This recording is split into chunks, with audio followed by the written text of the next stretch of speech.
योगी जी के जो 8 साल का कार्यकाल है, इसको कैसे देखते हैं? देखिए, योगी जी का जो 8 साल का कार्यकाल है, ये आप देखिएगा कि एनडी तिवारी जी जो वित्त मंत्री, विदेश मंत्री और अखंड उत्तर प्रदेश के मुख्यमंत्री रहे कई बार, उनके बाद में जो भी सरकारें आई, पहला मौका ऐसा है कि योगी जी के नेतृत्व में मेरी दूसरी बार सरकार बनी है पूर्ण बहुमत की। क्रेडिट बीजेपी को जाता है।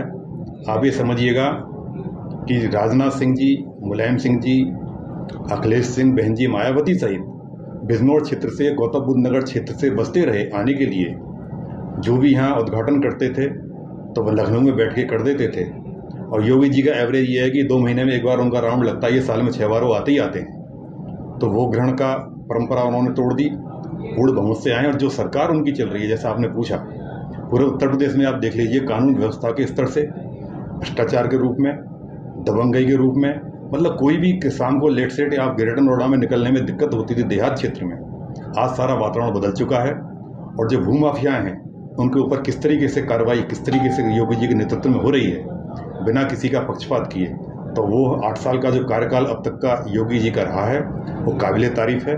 उसका हम स्वागत करते हैं, उनको हम एप्रिशिएट करते हैं। विपक्ष का आरोप है कि जाति धर्म देख करके योगी जी कार्रवाई करते हैं, मुसलमानों को देखिए, अगर वो मस्जिदों पर कोई कार्रवाई गलत कर रहे हैं लाउड स्पीकर रूप में, तो मंदिरों पर भी कर रहे हैं।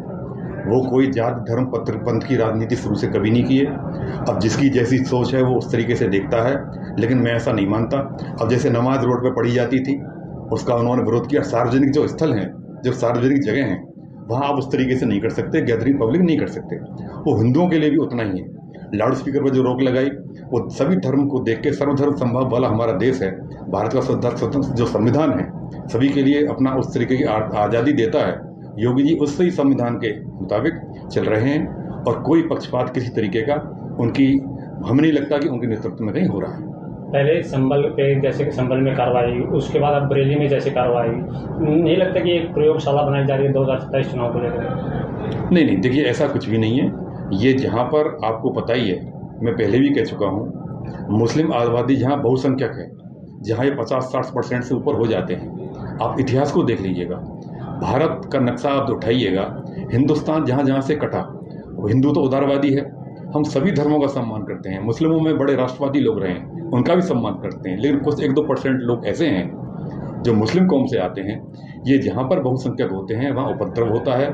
चाहे मुजफ्फरनगर कांड देख लें, देवबंद देख लें, बिजनौर देख लें, बरेली देख लें, संभल देख लें। तो योगी जी के नेतृत्व में इन चीज़ों पर सारी चीज़ें बिना पक्षपात के हो रही हैं। जिस तरीके से बरेली में इन्होंने किया, आप देख लीजिएगा। तो आप ये समझिए कि जिस तरीके का आप ये समझ रहे हैं 2027 की पुनरावृत्ति कर रहे हैं या वहाँ की कोई भूमिका बना रहे हैं, ऐसा हमें नहीं लगता। योगी जी जिस तरीके से काम कर रहे हैं वो उसकी, मुझे नहीं लगता कि कोई मुख्यमंत्री अभी तक ऐसा कर पाया है। मुझे तो धर्म, वो यही तो कह रहे हैं कि धर्म से टारगेट करना होगा कि आए लोग मोहम्मद कहने के कारण हमें लाठियों से पीटा जा रहा है, कार्रवाई की जा रही है, फैर की जा रही है। ये कहाँ तक? देखिए, ऐसा है, विरोधी दलों पर मुद्दा विहीन अधिकतर हो गए हैं विपक्षी दल। ऐसा हो नहीं सकता कि कोई सरकार जो सत्ता में अच्छे काम ना करे। तो विरोधी दलों को बिना मनभेद रखते हुए, वैचारिक मतभेद हो सकता है, उनके काम की तारीफ भी करना चाहिए। पार्टियां सत्ता में जो होती हैं अच्छा काम भी करती हैं, उसी के समकक्ष जो सत्ता में दल है वो कुछ उनमें गुंजाइश रहती है कुछ सुधार करने की, उसमें कुछ कमियां भी रहती हैं, तो उसमें विरोधी दलों को सुनना चाहिए, उनकी बात माननी चाहिए। विरोधी दल का होना मजबूत बहुत जरूरी है, लेकिन मुद्दा विहीन नहीं होना चाहिए, मुद्दों पर बात करना चाहिए। यूपी के नेता प्रतिपक्ष अखिलेश यादव योगी जी को घुसपैठिया कह रहे हैं, तो क्या लगता है जनसत्ता पार्टी इससे कितना सहमत? देखिए, धरती पुत्र मुलायम सिंह जो हमारे पिता के साथी रहे, जनेश्वर मिश्रा, राजनारायण, और जो उस तरीके के जॉर्ज फर्नांडीज, मधु दंडवते, सारे लोग जब रहे, उस समय की बात कुछ और थी। हमको तो बड़ा हास्यास्पद लगता है कि अखिलेश यादव ये बोल दें कि योगी जी घुसपैठिए हैं। आप ये समझिए, हिंदुस्तान की 150 करोड़ की आबादी है, जिसमें 25 करोड़ 20 करोड़ घुसपैठिए हैं, जिनको बढ़ावा दिया बंगाल के मुख्यमंत्री ने, जिनको बढ़ावा दिया दिल्ली के मुख्यमंत्री ने।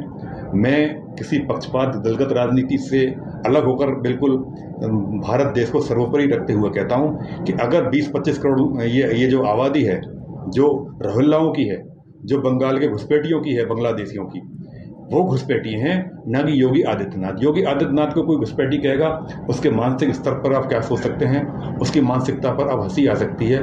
हमारे पिता समाजवादी रहे, खट्टर समाजवादी रहे, डॉक्टर राम मनोहर लोहिया को जब 68 दिसंबर में वो एक्सपायर हुए तो लोहिया जी ने हमारे पिता सहित शिष्यों को कहा था कि मेरी जब मृत्यु होगी तो मुझे इलेक्ट्रिक शॉट देकर निगम बोध घाट दिल्ली पर भस्म कर दिया जाए, मेरी कहीं समाधि न बनाई जाए।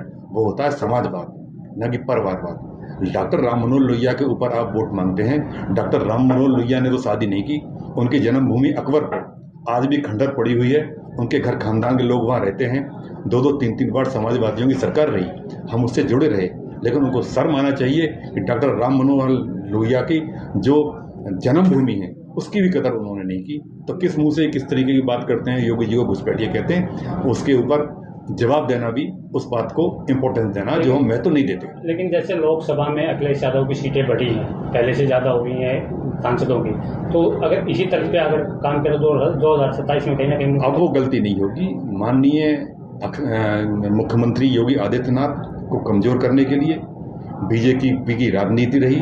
माननीय गृह मंत्री अमित शाह जी ने कई चीज़ें ऐसी रही जो अंदरूनी हैं। योगी जी आदित्यनाथ जो टिकट देना चाहते थे 25-30 टिकटों को, उनको नजरअंदाज किया गया, जिससे योगी आदित्यनाथ कमज़ोर हों। और अयोध्या का उदाहरण आपके सामने मैं एक उदाहरण देता हूँ। लल्लू सिंह के लिए उन्होंने नहीं बोला था, उन्होंने कोई काम नहीं, कोरोना टाइम में काम नहीं किया, लेकिन बावजूद उनके टिकट दिया गया गृह मंत्री के आदेश पर, तो खामियाजा भी बीजेपी ने भुगता, बीजेपी की अपनी अंदरूनी कमी की वजह से। और दूसरा, राजपूतों को कमज़ोर करने के लिए राजपूतों को भागिता उस सहभागिता संगठन में और टिकटों में नहीं दी गई, वो राजपूतों की नाराजगी रही। उस वजह से 30-35 सीटें कम हुई बीजेपी की, जो समाजवादी पार्टी के खाते में गई।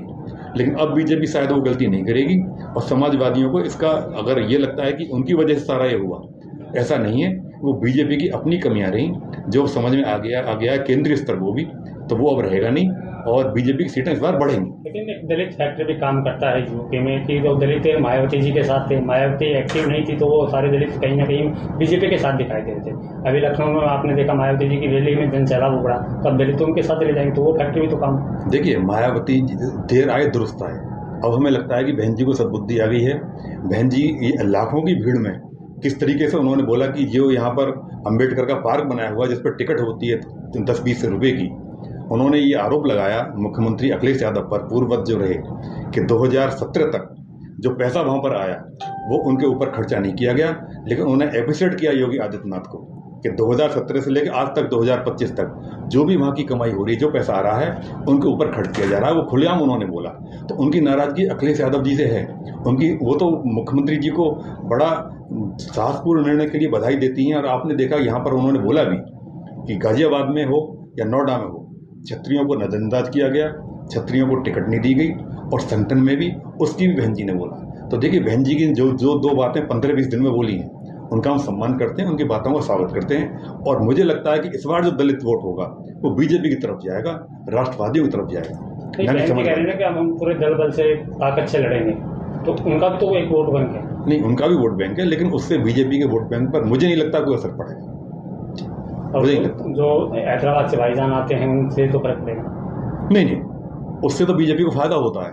अच्छा। जो ये कांग्रेसी हैं या समाजवादी हैं या जो ये दूसरा तीसरा मोर्चा बनाए हुए फिरसे हैं, ये तो कहते हैं कि वो बीजेपी की सेकंड लाइन है। वो तो जहाँ भी खड़े करते हैं बीजेपी को फायदा मिलता है, समाजवादियों को नुकसान मिलता है, कांग्रेस को नुकसान होता है, क्योंकि वोट मुस्लिमों की वो काट लेते हैं। तो उससे बीजेपी को फायदा होगा। जनसत्ता दल कहीं ना कहीं बीजेपी के साथ रहेगा, योगी जी के साथ रहेगा। बिल्कुल। राजा भैया हर तरीके से योगी आदित्यनाथ के साथ हैं। दोनों पार्टी मिलकर चुनाव लड़ेंगी, और उसी कोटे में इस बार तैयारी हमारी भी रहेगी, उस कोटे से टिकट लिया जाए और लड़ा जाए। तो हैट्रिक का कितना अनुमान है, कितने परसेंटेज मान लें कि योगी जी हैट्रिक बना पाएंगे यूपी में? देखिए, 100% से ऊपर तो कुछ होता नहीं है, लेकिन कोई भी किंतु परंतु एफर्ट होता है। तो फिर भी हम 90% ये मानकर चलते हैं कि 90% हैट्रिक योगी जी लगाएंगे, और योगी जी के नेतृत्व में तीसरी बार उत्तर प्रदेश में पूर्ण बहुमत से भारतीय जनता पार्टी सरकार बनेगी, राजा भैया के सहयोग से।